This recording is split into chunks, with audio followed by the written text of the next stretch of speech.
short and sweet.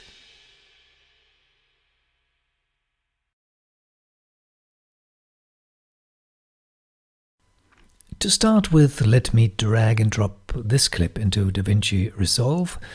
I recorded it for Wikipedia on a wooden floor.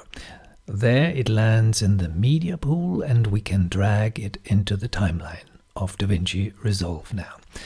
Now I search for a brief section where I can place the letter C and the number 64 conveniently on the wooden floor. This looks good. Lots of space behind the Commodore 64 home computer, which actually was my computer in 1984.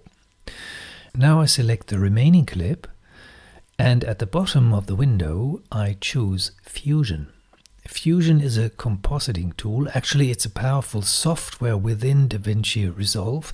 It deals with logical nodes and the connections between these nodes.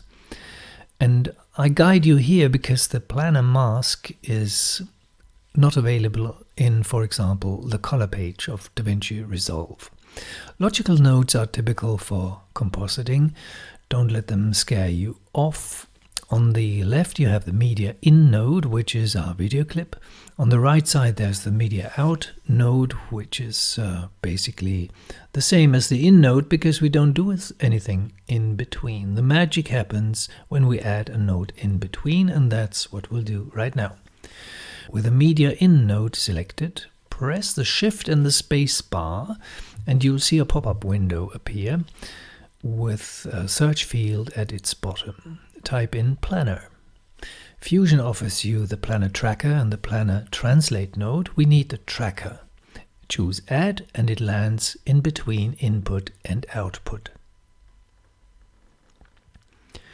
Next, I search a frame in the clip where it's easy to place the Planar Tracker.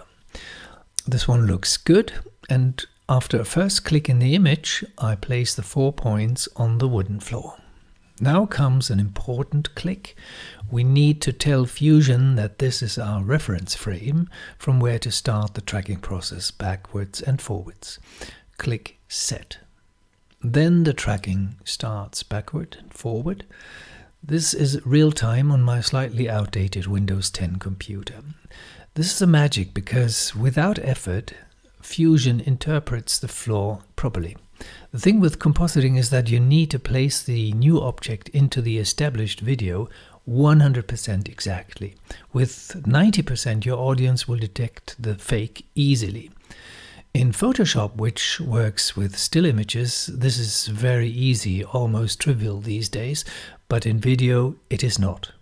How do we place the C64 text on the wooden floor now? Well, for the next step, we need to change the task from tracking, which has successfully ended, to what is called corner pin.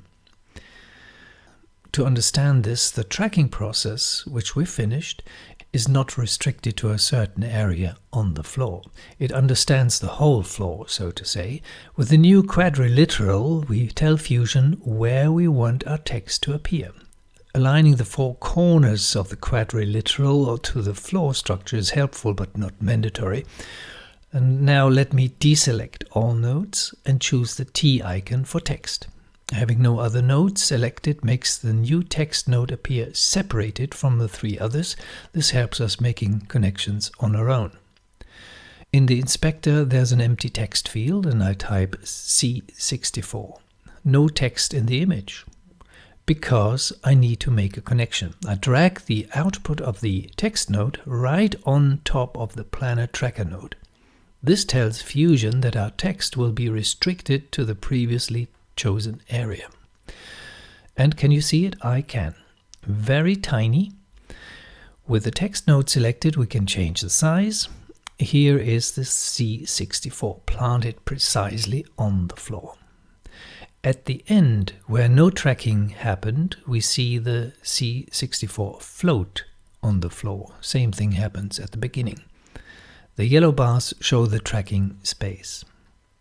If you want to change the color, you need to utilize the text node. For the interaction with the wooden floor, select the tracker node, open the corner pin section in the inspector and play with the apply menu. and with a gain. Here is the rendered clip.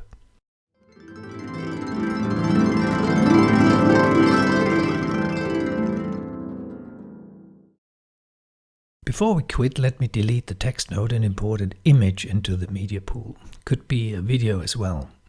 The image from the year 1982 shows Jack Tramiel and Michael Tomczyk celebrating the success of their VIC-20 home computer, which was the predecessor of the very successful Commodore 64.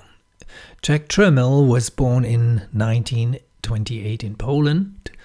His whole family was deported and landed in Nazi concentration camps.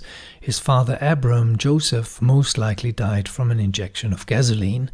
The sadistic doctor who did this was Josef Mengele.